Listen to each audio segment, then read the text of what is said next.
はい、皆さん、こんにちは。ケイスケです。皆さんお元気ですか？このポッドキャストは、日本語を勉強している皆さんのリスニングのために作られています。今日は2025年10月28日です。ハロウィンも近いし、もうすぐ11月ですね。今ね、日本は紅葉が綺麗な季節だと思います。でもね、僕が今住んでいるコロンビアのボゴタには、はっきりした季節がないんです。一年中気温があまり変わらなくて、季節の変化を感じません。いつもね、日本の秋のような気候です。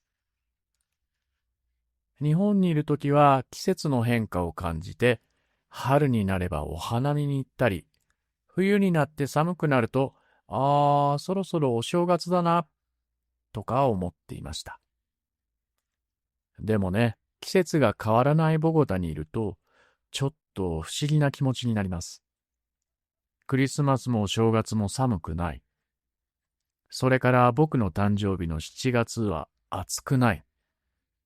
なんだかね、一年の中で今自分が何月にいるのかを肌で感じることができないんですよね。でもね、ボゴタでもクリスマスが近くなるとお店でクリスマスの飾りを売り始めたりするし、8月の風が強い時期には公園で凧揚げをする人をたくさん見ることができます。そう。肌で感じることはないんだけど、目で見る季節みたいなものがあるんです。まあ、それでね、一年の終わりが近づいてきたなぁと思うと、ちょっと自分のことを振り返りたくなる。うん。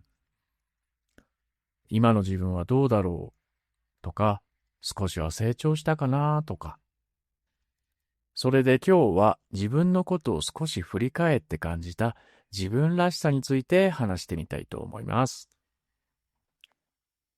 はい。ポッドキャストを録音するとき、最初に録音のボタンを押すときが一番緊張するんだよね。それでその時、よし、今日もはっきりゆっくり話そう。聞いている人がわかりやすいように話そうって自分に言い聞かせるんです。それから、はっきり言葉が言えるように口を大きく開けてストレッチみたいなこともする。でもね、録音が終わってマイクを切ると、終わったって小さくつぶやくんです。そのね、終わったって言葉がなんだか自分らしい気がするんです。ポッドキャストを録音している時の声より、今の声の方が自然だなーって思ったんですね。うん。それで、あれもしかして、録音中の自分は、先生モードなんじゃないかなって気がついたんです。この先生モードっていうのは、日本語教育では、ティーチャートークと呼ばれます。学生さんにわかるように、ゆっくり丁寧に話す。これがティーチャートークです。もちろんね、これはすごく大事なことです。レッスンの時とか、特に初心者の生徒さんと話す時とかは。うん。でもね、最近思ったんです。ティーチャートークで話している時って、確かに正しい日本語にはなっているけど、自分の日本語じゃなくなっている気がしたんだよね。うん。自分の日本語じゃないってことは、自然な日本語でもないかもしれないって思った。例えば、友達と話すときは、へえ、そうなんだ。マジで、やばいじゃん。っていうのに、レッスンの時とか、ポッドキャストの録音では、そうなんですね。と言っていたりする。自分の中にある自然なリアクションを先生らしい言葉に変えていたことに気がついたんですよね。で、今まで録音した自分のポッドキャストを聞いたんだよね。でもね、なんかもう一人の自分が話しているみたいだったんだよね。仕事のプレゼンをしているみたいで、正しい日本語なんだけど、感情が入ってない感じ。それでその時思った。これは話している自分じゃなくて、教えてる自分だなーって。もちろんそれも自分なんだけど、ポッドキャストの録音を止めた後、コーヒーを飲んで、はぁ、と息をついた後の方が、もっと自分らしい声、もっと自分らしい言葉が出てる。そんな気がしたんだよね。でもね、それに気がついた時はちょっとショックでした。自分の声を使っているのに、自分の言葉になってないってことがね。で、それからどうすれば自分らしく話せるんだろうと思って、他の日本語ポッドキャストを聞くようになったんです。で、いろいろなね、日本語のポッドキャストを聞いてみました。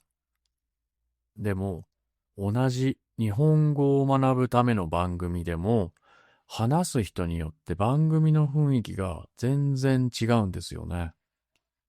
例えば、ある人はとても明るくって、いつも笑いながら話してる。なんかその番組を聞いてるだけで元気が出るような感じ。それから別の人は静かで落ち着いたトーンで夜部屋で静かに僕に話しかけてくれるような声。まあとても落ち着く番組ですね。はい。それでね、同じ日本語なのに話し方でこんなに違うんだって思ったんだよね。そう思った時に人それぞれにポッドキャストの色があるんだなーって感じたんです。それでね、僕は考えました。僕のポッドキャストの色ってどんな色なんだろう。まあね、先生のように話すのも悪くないけど、僕が本当にやりたいのは、隣に座って話しているような日本語かもしれない。って気がついたんです。完璧な文法の説明をしたりね、正しい日本語で話そうと一生懸命になるより、自分の気持ちに従って思ったことを素直に話す方が、僕のポッドキャストを聞いてる人の心が動くんじゃないかなって思ったんだよね。だからこれからの録音ではちょっと少し肩の力を抜いて話してみようと思っています。そうするとね、言葉は少しカジュアルになるかもしれません。でもその分気持ちは前よりも皆さんに正直に伝わるんじゃないかなと思っています。自分のテンポでね、自分の声で話すことでみんなとの距離ももっと近くなるといいなと思っています。みんなはどうなんだろうね。外国語を話すとき、ね、日本語を話すときとか、まあ母国語を話すとき、自分らしさって出せていますか？ね、人にどう見えるかを気にして話すことがありますかね？まああまりないかな。はい。今日はちょっと、自分が思っていることについて話をしましたが、これもね、僕の自分らしさの一つになったらいいなと思います。はい。それじゃあね、今日も最後まで聞いてくれてありがとう。じゃあ、またね。バイバイ。